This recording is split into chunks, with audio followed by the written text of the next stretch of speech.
அஸ்ஸலாமு அலைக்கும் ஃப்ரெண்ட்ஸ், எல்லோரும் எப்படி இருக்கீங்க? அல்ஹம்துலில்லாஹ் நாங்கள் எல்லோரும் நல்லாயிருக்கோம். நீங்களும் நல்லா இருப்பீங்கன்னு நினைக்கிறேன். பயங்கரமாக வெயில் அடிச்சிட்டு இருக்குங்க. இந்த வெயிலில் நம்ம ஏதாவது ஜூஸ் மாதிரி குடிச்சிக்கிட்டே இருந்தால் தேவையில்லைன்னு தோணுதா? அப்போன்னா நீங்கள் நான் சொல்கிற மெத்தடில் இந்த மோர் நீங்கள் ரெடி பண்ணி குடிச்சு பாருங்களேன். அவ்வளோ ஃபுல்லாக இருக்குங்க. சில்லுன்னு நீங்கள் ஐஸ் கட்டி சேர்த்து நீங்கள் இல்லாட்டி ஃப்ரிட்ஜில் வச்சு குடிங்களேன். அவ்வளோ சூப்பராக இருக்கும். வீட்டில் திரும்ப திரும்ப செய்ய சொல்லுவாங்கங்க. இப்போ சிம்பிளாக எப்படி செய்யலான்னு பார்க்கலாமா? அதுக்கு ஃபஸ்ட்டு ஒரு மிக்ஸி ஜாரில் ஒரு 5 சின்ன வெங்காயம் சேர்த்துருக்கேன். ஒரு 2 பச்சை மிளகாய் சேர்த்துக்கலாம். ஒரு சின்ன துண்டாக இஞ்சி நறுக்கி சேர்த்துருக்கேங்க.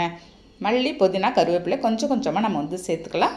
இது ஒரு 2 பேர் குடிக்கிற அளவுக்கு தான் நான் செஞ்சிட்ருக்கிறேங்க. நான் ஒட்டு மாங்காய் எடுத்துருக்கேங்க. ரொம்ப புளிப்பு அதிகமான இல்லாத மாங்காவை எடுத்து ஒரு பல்ஸ் மோல்டில் வச்சு கொஞ்சம் க்ரஷ்ஷாக நீங்கள் அரைச்சி எடுத்துகிட்டு வந்துடுங்க. பாருங்கள், இந்த மாதிரி நீங்கள் அரைச்சிக்கோங்க.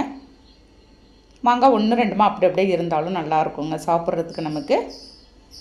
இப்போ அதிலே ஒரு கப்பு ஃபுல்லாக நான் பசும்பால் தயிர் சேர்த்துருக்கேன். திக்கான தயிராக பார்த்து எடுத்துக்கோங்க. ஒரு கப்பு தயிருக்கு நான் 1 கப்பு தண்ணி சேர்த்துக்கிறேன்.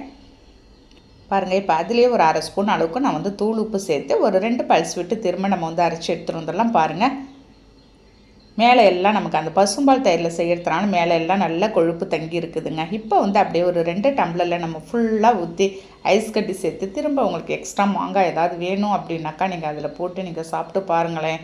அடாடா, எவ்வளோ இதமாக இருக்கும். நம்ம இந்த வெயில் அடிக்கிற வெயிலில் கிச்சன்லலாம் நிற்கவே முடியலங்க.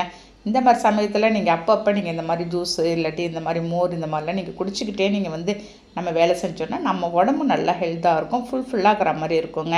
கண்டிப்பாக நீங்கள் ட்ரை பண்ணி பாருங்கள். இந்த வீடியோ பிடிச்சிருந்தா லைக் பண்ணிவிட்டு ஷேர் பண்ணுங்கள். நாளைக்கு பார்க்கலாம்.